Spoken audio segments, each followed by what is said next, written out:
وہ ٹھکانے بنا کے پاکستان کے اندر کارروائیاں شروع کر دی. اور ٹھیک. یہ جو تقریباً ابھی ان 2-4 مہینوں میں جو بھی کارروائیاں ہوئی ہیں یا جو بھی نیٹ ورک پکڑے گئے ہیں، تو اس میں یہ چیز سامنے آئی ہے کہ زیادہ تر کا جو بیس تھا وہ افغانستان تھا. مطلب جو پاکستان تھا پہلے بیس جو جی غیر ملکیوں کے خلاف، اب افغانستان کو بیس بنا کر پاکستان پر حملے کیے جا رہے ہیں.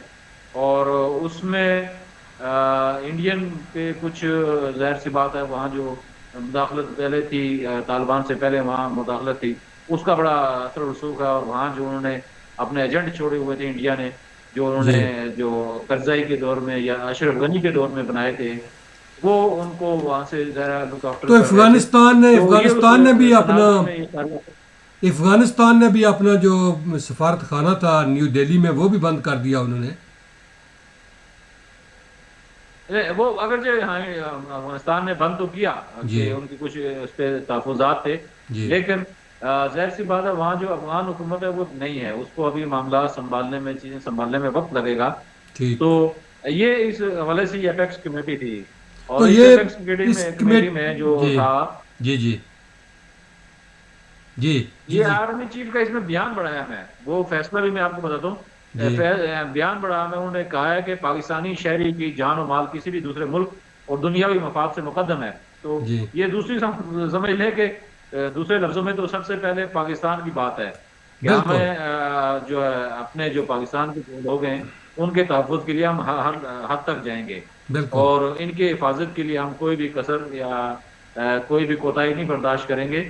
اور یہ ان کو پیغام تھا خاص کر کے دہشت گردوں کو، کہ خاص کر کے وہ جو پاکستان کے حوالے سے عزائم رکھتے ہیں ان کو ناکام بنائیں گے. اور اس میں جو بڑا فیصلہ ہوا ہے وہ خاص فیصلہ جو ڈیڈ لائن دی گئی ہے افغانیوں کو خصوصاً، جو ٹھیک بھی غیر قانونی طور پہ پاکستان میں مقیم ہیں. یہ ٹھیک 40 لاکھ کے قریب کسی دور میں تھے. اب ڈیٹا آئے گا تو پتہ چلے گا کتنے ہیں. اور وہ یہاں کی پراپرٹیز پہ، یہاں کے کاروبار پہ، یہاں کے جو غیر قانونی دھندوں میں سب پہ وہ چھائے ہوئے تھے. تو ٹھیک. وہ ان کو ڈیڈ لائن اب دے دی ہے جو اپیکس کمیٹی نے، کہ 1 نومبر سے پہلے پہلے وہ اپنے ملک منتقل ہو جائیں. اور چونکہ اب وہاں افغانستان میں امن بھی آ گیا ہے، غیر ملکی طاقتیں بھی وہاں سے چلی گئی ہیں. اور یہ آپ نے سوشل میڈیا پہ یہ پروپیگنڈا بھی دیکھا ہوگا کہ افغانستان کی کرنسی وہ بڑی پاورفل ہو گئی ہے، اس نے ڈالر کو مات دے دی ہے، پاکستان کی کرنسی کو پیچھے چھوڑ دیا ہے. اور یہ ہے تو یہ ابھی اس تناظر میں اب ظاہر سی بات ہے یہ فیصلے کیے گئے کہ جو بھی افغانی ہیں وہ یہاں سے جائیں اپنے ملک میں، اور وہاں کاروبار بھی کریں، اپنی نہیں، غیر قانونی جو بھی ہے ان کو مستقبل کے جانا حوالے چاہیے، سے لیکن پابندی بھی کریں اور اپنے ملک کو. اگر کوئی ویزا لے کر رہنا چاہے تو رہ اس میں سکتا ہے ایک نا. جو چیز ہے وہ بڑی خاص ہوئی ہے نا یہ. جی ہاں، اس میں ایک اور بات کر لیں پھر آگے پہ چلتے ہیں کہ یہ جو ہمارا جو افغانستان کے ساتھ بارڈر ہے، جی اس بارڈر پہ جو آپ کو پتا ہے کہ آر پار نقل و حرکت ہے، یا جو اس میں کوئی وہ قاعدہ اصول یا ضوابط نہیں تھے. جو بھی ادھر سے آتا تھا ادھر آ جاتا، اور جو بھی یہاں سے جاتا تھا اس طرف نکل جاتا تھا. جی آپ تورخم بارڈر ہے، چمن بارڈر ہے، یا اس طرح دیگر بارڈرز ہیں. تو اس میں اب یہ بھی فیصلہ ہوا ہے کہ یہ جو نقل و حرکت ہے یا آمد و رفت ہے، اس کو پاسپورٹ اور ویزا کے ساتھ مشروط کیا جائے گا. مثلا ٹھیک. ادھر سے کوئی اگر آ رہا ہے تو اس کو بھی ویزا لینا پڑے گا، پاسپورٹ دکھانا پڑے گا. یہاں سے جو جا رہا ہے اس کو بھی پاسپورٹ اور ویزا یہ دکھانا پڑے یہ گا. تو اچھی بات اور ہے جی، وہ یہ جو تو ملک. پہلے کی سہولت تھی، ہاں یہ مطلب ہے وہ ظاہر سی بات ہے قانون کے دائرے میں رہ کے سارے کام کرنے ہوں گے. اس سے ہوگا کیا؟ اس سے 2-3 فائدے ہوں گے پاکستان کو. وہ خاص کر کے جو اسمگلنگ ہوتی ہے یہاں سے اس طرف یا وہاں سے اس طرف، اس کا خاتمہ ہوگا. اور پھر یہاں سے جو خاص کر کے آپ نے ہمیں کئی پروگرام بتایا کہ گندم، چاول، چینی، جی یہ جی یہاں سے سمگل لوگ ہوتی ہے. بڑے نرخوں پہ خرید کے اس طرف لے جاتے ہیں اور وہاں پہ وہ منافع کما رہے ہوتے ہیں. جی اس کا خاتمہ ہوگا. اور وہ جو چوری اور اس طرح کی جو وارداتیں ہو رہی ہوتی ہیں، اور خاص کر کے اسلحہ وغیرہ اور اس طرح کے جو غیر قانونی دھندے ہیں ان کا خاتمہ ہوگا. تو یہ سمجھ لیں کہ پاکستان کے حوالے سے کوئی اہم فیصلے تھے. اللہ کرے ان پہ عمل درآمد ہو جائے تو امید ہے کہ ہمارے ملک میں ایک تو استحکام آئے گا، جو معاشی استحکام ہے اس کو ہم کہیں گے. دوسرا ٹھیک. یہ جو دہشت گردی ہے اس کے خاتمے میں مدد ملے گی. تو یہ جو پچھلے کتنے روز سے آپ نے دیکھا کہ جو ڈالر ہے اور پاکستانی کرنسی ہے وہ بے شمار پلازوں سے برآمد ہو رہی ہے، لوگوں کے گھروں سے برآمد ہو رہی ہے، کیا یہ سارا کچھ اسی سلسلے کی کڑی تھی؟ اچھا، ایک چیز اور معلومات مجھے ابھی ملی ہیں، یہ اس پہ میں بات کرتا ہوں کہ یہ جو وزارت داخلہ نے ایک ڈیٹا جاری کیا ہے اس میں انہوں نے یہ کہا ہے کہ پاکستان میں جو مقیم افغانی ہیں ان کی جو تعداد ہے وہ 44 لاکھ، مطلب ٹھیک 44 لاکھ افغانی پاکستان میں رہ رہے ہیں، اور ٹھیک ان میں سے صرف 14 لاکھ ہمارے ہاں رجسٹرڈ ہیں۔ ٹھیک اور آپ یوں سمجھ لیں کہ 30 لاکھ افغانیوں کا کوئی ڈیٹا نہیں ہے ہمارے پاس، وہ کیسے ہیں، کہاں رہ رہے ہیں، کیا کر رہے ہیں، اور ہوں کون سی بستی میں رہتے ہیں، اور یہ بڑی خوفناک بات ہے۔ ہوں اور اس لیے اب انہوں نے فیصلہ کیا حکومت نے کہ ان 44 لاکھ کے جو جتنے بھی ہیں ان کو یہاں سے واپس ملک بھیجا جائے گا۔ اب تک جو دوسری بات آپ نے سوال کیا کہ جو کرنسی مختلف مافیات، یہ ہم نے پہلے کہا تھا نا کہ مافیاز ہیں، یہاں ان کے مافیاز کی حکومتیں ہوتی ہیں، اور وہ یہ کیا کرتے ہیں، وہ بڑی تعداد میں ڈالر اٹھا کے سیو کر لیتے ہیں، اور پھر اس کی قیمت جب بڑھتی ہے پھر وہ اس کو مارکیٹ میں لاتے ہیں اور اچھے دام، مطلب ہے بغیر محنت کے وہ ہے کہ ان کو اچھا خاصا اس پہ کما لیتے ہیں۔ اسی طرح چینی مافیا ہے، آٹا مافیا ہے، یہ مختلف مافیات ہیں۔ تو آپ ٹھیک نے ٹھیک دیکھا کہ ٹھیک ستمبر کے مہینے میں ایک رپورٹ میں کل پڑھ رہا تھا جی کہ ہماری کرنسی نے جو ڈالر کو بیٹ کیا ہے، یا اس کو مطلب ہے سب سے زیادہ ٹف ٹائم دیا تو ہماری کرنسی نے دیا ہے، جو ہوں 314-15 سے واپس 285-80 پہ پہنچ گئی ہے اس ایک بالکل مہینے کے اندر اندر۔ اور اگر یہی بالکل رفتار رہی تو یہ اکتوبر میں امید یہ کی جا رہی ہے کہ یہ 250 کے قریب آ جائے گی۔ بہت اچھا، اگر آ جائے تو اچھی بات ہے، جتنی جتنی آئے گی اتنا زیادہ فائدہ ہوگا۔ اچھا، یہ جو chief justice supreme court of Pakistan justice قاضی فائز عیسیٰ صاحب نے جو دھرنا کیس کو دوبارہ شروع کیا ہے، اس کا کیا مقصد ہے؟ اس کو دوبارہ شروع کرنے کا کیا وہ جو فیصلہ تھا اس پر عمل درآمد کروانا ہے یا کیا؟ نہیں نہیں، اچھا دیکھیں، دھرنا کیس تھا جو اس وقت خان صاحب کی سوری نواز شریف کے دور حکومت میں ہوا جی تھا، اور اس وقت یہ جو ٹی ایل پی والوں نے فیض آباد میں دھرنا دیا تھا مشہور تھا۔ بالکل اچھا، وہ کیس میں انہوں نے جو فیصلہ دیا نا، قاضی فائز عیسیٰ کی سربراہی میں بینچ بنایا گیا تھا اس وقت، تو ٹھیک انہوں نے ایک فیصلہ دیا تھا، اس میں انہوں نے بڑا ہی مطلب بڑے اداروں بتایا گیا کہ ان کی حدود کیا ہے، اور بہت سارے مطلب چیزیں اٹھائی گئی تھی۔ اب ٹھیک ہوا کیا تھا کہ اس فیصلے جب عمران خان صاحب کی حکومت آ گئی تو اس فیصلے پہ عمل درآمد ظاہر ان کے لیے مشکل تھا، چونکہ وہ ون پیج کی انہوں نے رٹ لگائے رکھی تھی 3 سال، اور آخر میں جا کے وہ پیج پھر جب ختم ہوا تو پھر انہیں احساس ہوا کہ وہ پیج ہوگا، تو وہ اس وقت وفاقی حکومت تھی، اور جو کے ذریعے انہوں نے فیصلے کے خلاف نظر ثانی کی اپیل کی تھی، اور اس ٹھیک طرح انہوں نے کیمرا تھا، الیکشن کمیشن تھا، باقی ادارے تھے، ان کے ذریعے سے بھی یہ نظر ثانی کی اپیلیں کی گئی تھی۔ اور ٹھیک حکومت نے جو اپیل کی ہوئی تھی، اب مزے کی بات یہ دیکھیں، یہ ظاہر سی بات ہے وہ نظر ثانی کی جب اپیل کریں گے کہ کسی وقت تو اس میں لگنا ہے، تو عطا ٹھیک بندیال نے تو اس میں ہاتھ نہیں ڈالا، کیونکہ ظاہر ہے یہاں ہاتھ ڈلتے ہیں سب کے، تو وہ قاضی فائز عیسیٰ نے اس میں ہاتھ ڈال لیا، اور اس میں عمل درآمد کرانا نہیں تھا۔ اصل میں تو یہ ہے کہ نظر ثانی میں لیکن اس حکومت کیس کیا میں چاہ رہی ہے یا فائدہ ادارے کیا چاہ رہے ہیں، اس ظاہر ہے ان کو جی اس کیس میں جو ہے وہ فائدہ کس کا ہوگا اور نقصان کس اس کا میں ہوگا جو فائدہ نقصان کی بات نہیں، ہوں اس میں اگر وہ اس پہ کام شروع ہو گیا تو پھر تو ظاہر سی بات ہے بہت ساروں کے نام آئیں گے، ٹھیک لیکن میرے خیال میں نگران حکومت بھی نہیں چاہتی کہ وہ کوئی لڑائی لڑے، اس وقت اس موڈ میں نہیں ہے، اور ظاہر سی بات ہے نگران حکومت کے پاس اتنے اختیارات بھی نہیں ہے کہ وہ اس سے عمل درآمد کرا سکے، اور میرے خیال میں وہ کیس ختم ہو جائے گا، اینڈ ہو ٹھیک جائے گا، چونکہ اس میں کافی سارے حکومت نے بھی، اور پیمرا نے بھی، الیکشن کمیشن نے بھی، باقی بھی پی ٹی آئی نے بھی، بلکہ یہ وہ تمام نظر ثانی کی درخواستیں واپس لی ہیں۔ میں اس کا کوئی بیچ والا حل نکل آئے گا۔ جو اصل کیس وہاں لگا ہوا ہے جی وہ ہے supreme sir court practice and procedure act, ٹھیک وہ جو قاضی فائز عیسیٰ سن رہے ہیں، جس میں انہوں نے بڑے ہی زبردست ریمارکس دیے ہیں، جس ٹھیک میں انہوں نے یہ کہا ہے کہ جب مارشاء اللہ لگتے ہیں تو ہتھیار پھینک دیتے ہیں آپ لوگ، اور بالکل وہ پارلیمان کچھ کرے ورڈنگ تو ہے ان سب کے کو حلف یاد آ جاتا ہے، یہ انہوں نے اپنے ساتھی جج صاحبان کو کہا ہے، ٹھیک انہوں نے یہ بھی کہا ہے کہ یہ انہوں نے اپنے ساتھی جج انہوں نے صاحبان کہا ہے کہ یہ جو تصویریں لگی ہوئی ہیں یہ بھی اپنے حلف کو بھول جاتے ہیں جب یہاں پر یہ جو تصویریں بھی انہوں نے اشارہ کر کے کہا نا جی جی، کہ انہوں نے تصویروں کا ذکر وہ بھی تو اس کیا لیے کہا کہ وہ کوڈ نمبر 1 میں تمام چیف جسٹس صاحبان جو سابق ہیں ان کی تصویریں ہیں اویزاں، اب اس میں بہت سارے ایسے بھی ہیں جنہوں نے مارشاء اللہ کو تحفظ دیا، بالکل آمریت کا خیر مقدم کیا اور ان کو مطلب آئین کا وہ غلاف پہنایا جس کے تحت پھر وہ غیر آئینی کام کیے گئے.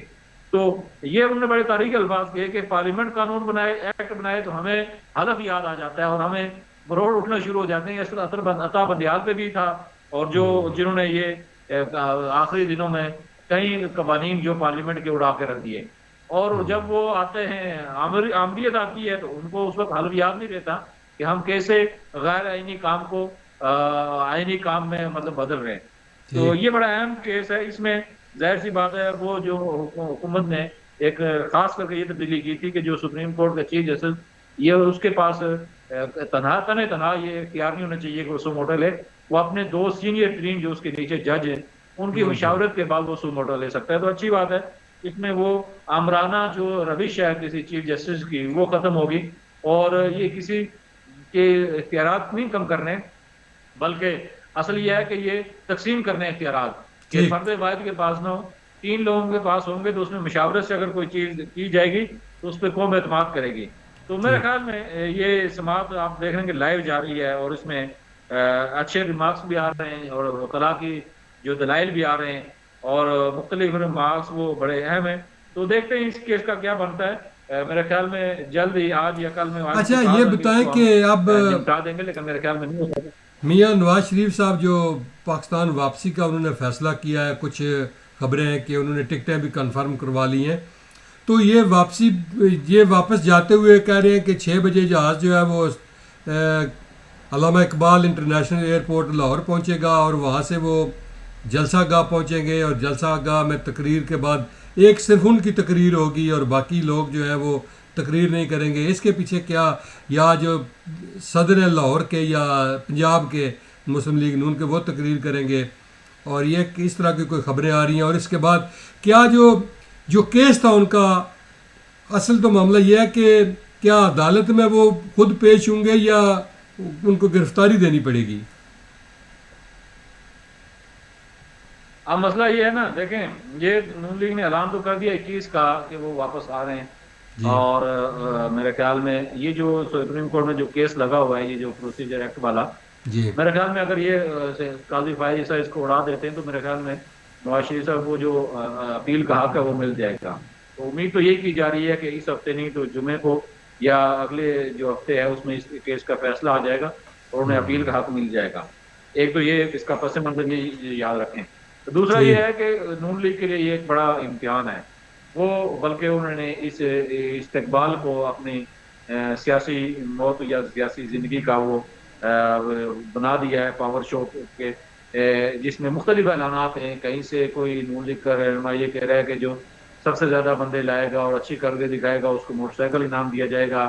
مریم نواز نے یہ کہا ہے کہ آئندہ اگر ٹکٹ لینا ہے تو وہ پھر اس جلسے کی کامیابی سے مشروط ہے کہ جس حلقے سے جو زیادہ بندے لائے گا اسی کو بلکہ ٹکٹ جو دیا جائے گا. مریم نواز کا جلسہ اور ہوا وہ بھی، اس میں بھی وہ میٹنگ اس جتنے کے لوگ. ساتھ ساتھ جی اس کے ساتھ ساتھ یہ بھی ہے، اس کے ساتھ ساتھ یہ بھی ہے کہ آپ کو آواز آ رہی ہے؟ میری بالکل آ رہی ہے آپ کی آواز. جی جی آواز آ رہی ہے. اچھا، اس کے ساتھ ساتھ یہ بھی ہے کہ مختلف قسم کی تیاریاں ہو رہی ہیں لاہور میں، لاہور سے اطراف میں، بلکہ آزاد کشمیر گلگت بلتستان تک جی اس استقبال کو کامیاب کرنے کے لیے تیاریاں ہو رہی ہیں. اور یہ میرے خیال میں نون لیگ اس کو ایک ایسا پاور شو بنانا چاہ رہی ہے کہ وہ جو سے 88 میں، جو 1988 میں بے نظیر کی واپسی ہوئی تھی، اس سے وہ کامیاب جلسہ بنانے کے لیے کوشش کر رہی ہے. اور یہ شام کا اس لیے رکھا ہے، جو مجھے اندازہ ہو رہا ہے، میں تو نہیں پتا کہ یہ اگر 6 بجے کی فلائٹ ہے تو میاں صاحب کا جلسے کے اگر لاکھوں لوگ، منڈی کا تو شاید 1 کروڑ کے لگ بھگ ہدف ہے، اگر لاکھوں لوگ آ جاتے ہیں تو وہ ظاہر سی بات ہے جلسہ گاہ پہنچنے تک اس میں کوئی 5-7 گھنٹے 8 گھنٹے بھی لگ سکتے ہیں، اور وہ صبح بھی ہو سکتی ہے. تو میرا خیال میں ان کا خیال یہ ہے کہ وہ صبح میاں صاحب وہاں تقریر کریں اور اس کے بعد فوراً وہ عدالت چلے جائیں اسی جمع غفیر کے ساتھ، اور وہاں جا کے وہ اپنے جو اپیل کا حق ہے وہ اپیل کر دیں. اور ان کا کیس اگر وہاں پہ اپیل ان کی منظور ہو جاتی ہے تو ظاہر سی بات ہے اس میں انہیں پھر یہاں وہ گرفتاری سے بچ جائیں گے. تو وہ اس لیے بڑا پاور شو کرنا چاہ رہے ہیں اور اس کی تیاریاں بھی بڑی بھرپور طریقے سے جاری ہیں. ٹھیک. ابھی تک تو